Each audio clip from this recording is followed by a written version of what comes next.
in all. From the first king that walked this globe to the last black slave they stole, I'm the all in all.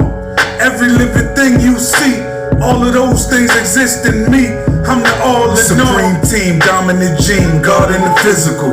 Rose from the bowels of hell, pardon my visual. Cremators doing their job when they get rid of you. Crabs in the bucket, mind state to kill a nigga too. Civil wars in the hood, letting hammers dance, playing with them pieces of steel, attract the ambulance or a prison bid. Now your daughter's sick, ain't nothing gangsta about leaving your seeds fatherless. So I study self and subtracted crime. It takes supreme mathematics to heal a grafted mind. For the 2 and the 3, you need the 1. The only way to get to the Father is through the Son. I met a lot of dudes on that used to shit. They come and go every day, I'm getting used to it. Far as self go, I'm planted on the square. They unalike to a law, they planted over there. They don't respect the history, they don't recite degrees. Well, we be using them both to reunite the seeds. Yellow to the brown, brown to the black. Accepted or rejected, you repel or attract. It's been over 50 years, he been gone so far. Now that's a powerful cipher, peace to Allah. Got the pistols to me? Man, who was that, man? It was these fools from New York, this gang out there called AK. Dudes got the pistols to me? Man, who was that, man? It was these fools from New York, this gang out there called AK. Wait. That it would have been official tissue was for Suge Knight and Tupac to take care of Tupac enemies, not just in the rap game, but in the New York streets also. The New York street drug. Okay, y'all, this is God in them streets. And like I said, this is part 2 to the King Tut robbery of a one-speaker JVC back in the days. So with this, I just got a little intro with my other man from out the project, Brian Glaze Gibbs. So without further ado, we're going to put this on. And when me and my cousin went up there, because I was up there, there's a few speaking engagement, and we went to see him. And when we was talking on the visit, and, you know, we was talking about the Tupac situation, and he stuck to the same thing. He said, yo, man, you know me. And I'm saying, okay, first they say I shot him. Okay, I know Tut. I done been around Tut for years. Tut will whip your behind, but he's not going to shoot you. You know? So to me, like he said, I didn't have nothing to do with that. So he told me right then and there that Jimmy Hinchman set him up. All right, y'all, this is God in them streets. And once again, I'm going to bring you live, real content that nobody ain't ever heard before. And this is part 2 to my God's Chronicle. This part 2 to this God's Chronicle is once again about me, King Tut, a brother I'm going to call James Cagney, and also my man TC, a.k.a. Little Black, and involving another great known street legend, my man Little Drac. So like I started in my last part 1, and I began to explain this caper. Like I said, once again, I don't condone violence, robberies, drug selling, any of those things that we did back in our community at that time. But we was young individuals. And at this particular night, or I mean day, we got together to do this caper, in which ended up involving a one-speaker JVC radio, which was big back in them times. So, like I stated in part 1, the escapade took place over there at Betsy Hay Swimming Pool, which is in Brownsville in Brooklyn. And we caught these 2 Latino individuals. That particular, it was nighttime at that time, but we started out early that day, like I said, riding around in Black's mother's car. So when we approached the individuals, we jumped out on them, and Tut and my man James Cagney, they both had bandanas over their face, and they kept the individuals at bay. They was pretty big Latino dudes. Matter of fact, I think that they was in the army at that time because they had army fatigues on or whatever, or at least one of them did, as I could recollect. And, you know, of course, they knew what it was, and that's when you doing a crime like that, or a robbery or street robbery, of course, the individuals that's with you, they gonna have, you know, the guns held on the individuals that you robbing, and one of y'all gonna go up, check them thoroughly, make sure they got no weapons, and then proceed to take their valuables. So once again, we took the individuals' valuables. I got money, and we also got the one speaker JVC radio. You know, by that time, I think we went back to the projects, and we might have dropped Drac off with the radio, or he was already out the car, because at that time I felt that he was too young to be rolling around with us doing these type of capers. But that's what you introduced to coming from where we come from. So like I said, proceeding on, we ended up at Skate City that night.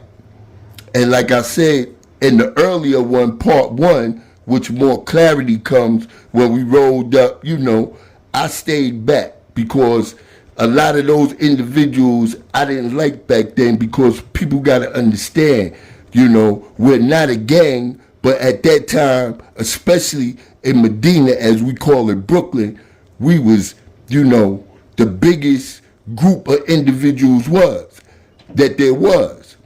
And we never dealt with what we call the 85%, the individuals who are blind, deaf, and dumb to the reality of who they are. That's why in my mind it was easy for me to justify going out there and taking things from Caucasian people, because of, like I said, once again, by us realizing the knowledge of ourselves, it was a gift and a curse, because now we felt that anything that we chose to do to them, it was justified because of the atrocity and that enslavement was done to us as a group of people. But getting right back to the story, like I said, when we ended up at Skate City, there was a whole lot of other characters, because back in that time, that's when you really test what we so-called call street gangsterism. It's all right for you to be, you know, this, that, and the third in your hood, but can you go to Albee Square Mall and still wear that big chain or that 3-finger ring? Can you go to Skate City? Can you go to Empire? Can you go to Utica? Any of the places that you definitely gonna be tested, you know, for that jury, if you ain't really, like they say in the South, bout it. Okay? So when we pulled up, it's numerous other characters out there. Of course, everybody into the same reality, toting guns and ready to pop off at any minute on any individual at that time that you think that got it, and especially if they're not real. So when we got there, those individuals out, and once again, at that time, y'all got to understand the Diamond District and jury, we started out, you know, hitting individuals for high school rings and taking it up there to my man, rest in peace, Cook. You know, I don't know what happened to the brother Black, one-armed monk. Brother, you know, all those individuals that was out there at that time that was intermediaries between, you know, the jewelers and us. They even made movies about that with Adam Sandler and so forth and so on. But getting back to the story, it was an individual out there at that time that had on a big nameplate, and it was Mike. I'll never forget, you know. And at that time, to have a nameplate that looked at that big, that chunky, and weighed, you know, that type of amount of weight, which found out later on, you know, he was bragging about how, to my man, Lil James Cagney and Tut, how it was 100 pennyweights. But he was also one of their comrades, because at that time, stick-up kids and individuals, everybody know everybody because they all move in those same circles.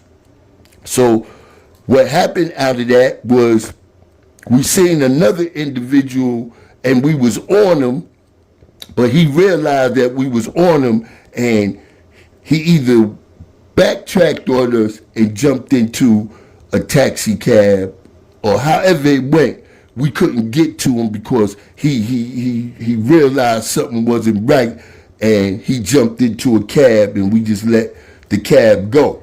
But if I'm recollecting right, we circled back and we picked up this little chick from out of LG at that time. Her name was Little Bit, and she had a scar on her face. She used to run with Cola, Goldie, Peaches, the chicks from out of Flatbush, Rainer, all the boosted chicks that was getting money and everything else, and that's how that went too. That was the culture, meeting up at, like I said, the skating rinks. So we ended up putting her in the car and headed back out to East New York. And like I said, that night or whatever, we ended up going to White Castle on Atlantic Avenue. Now the White Castle on Atlantic Avenue and the White Castle that was down there on Utica Avenue between Lefferts and Empire, those was the hottest White Castles in Brooklyn at that time. You liable to get stuck up there at a drop of a dime, So, like I said, that's our hood. That's how it's always going down. That's right there on Atlantic Avenue before you hit Queens and everything. So all type of capers took place up there. I got another story later on with the cat Rat that was a well-known stick-up kid from out of Flatbush, If I'm not mistaken, he was from out of Vanderbilt Projects. Him and Vinnie Vance and those other characters. So I let them leave. We left. Went back to the projects, middle of the projects, got out. James Cagney at that time was dealing with that little chick that I told you with the scar on her face called Little Bit, and they went up to the crib and everything else. So now here we is on the next day. The next day, because like I said, I told them they could keep the money. And the next day we would, sell the radio and I would get my cut then. But, see, people got to understand the politics of the street. Back then you could go out robbing with individuals, and if they feel, that you soft or whatever, they may end up keeping what you robbed somebody else for and robbing you out your cut.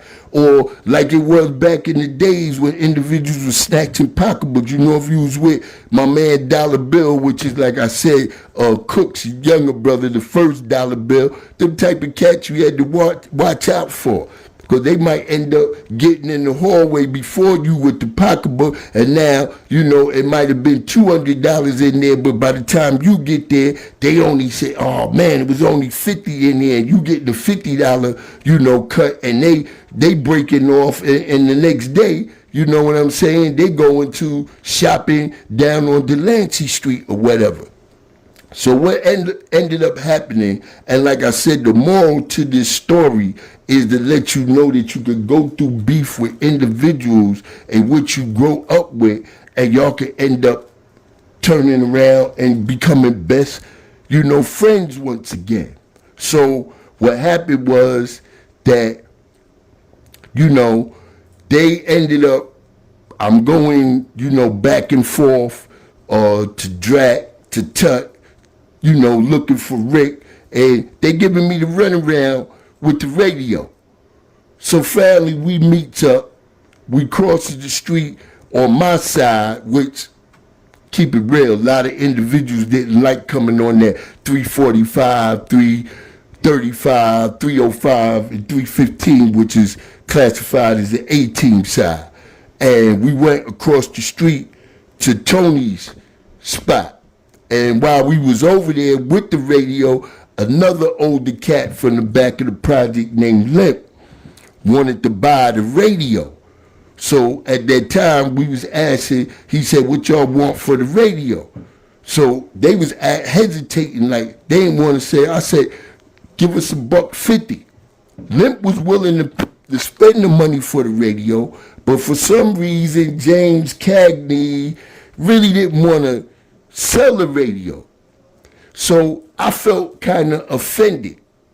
And at that time, you know, I had just acquired my first, what we call burner, hammer, or whatever. Like I said, I come from the zip gun era, you know, and we had a little 32. And when I mean by we, that was my man Divine Justice, which they call Kedar, you know, and I had to end up calling him because I thought, you know, oh, what it was while we was crossing the street, I got angry. So I pulled my guard you now out, you know, guard you not, as we say now that we got supreme knowledge and control over ourselves and our emotions.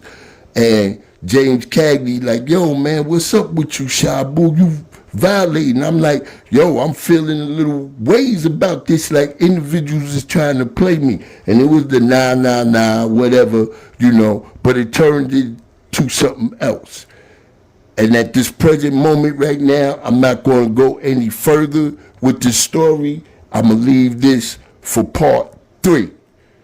So, like I said, this is God in them streets. Make sure y'all hit the subscribe button. Make sure you hit the like button. I'm not asking for no donations. I'm not asking for nothing for my content except for you to show me respect by at least hitting the like button and getting my subscribers up. Because like I said, I'm here to make sure I give the youth the facts about making wrong decisions while they're young in life that could cost them later on in life. This is God in the streets. Hit the subscribe button, hit the like button, and make sure you share. Peace.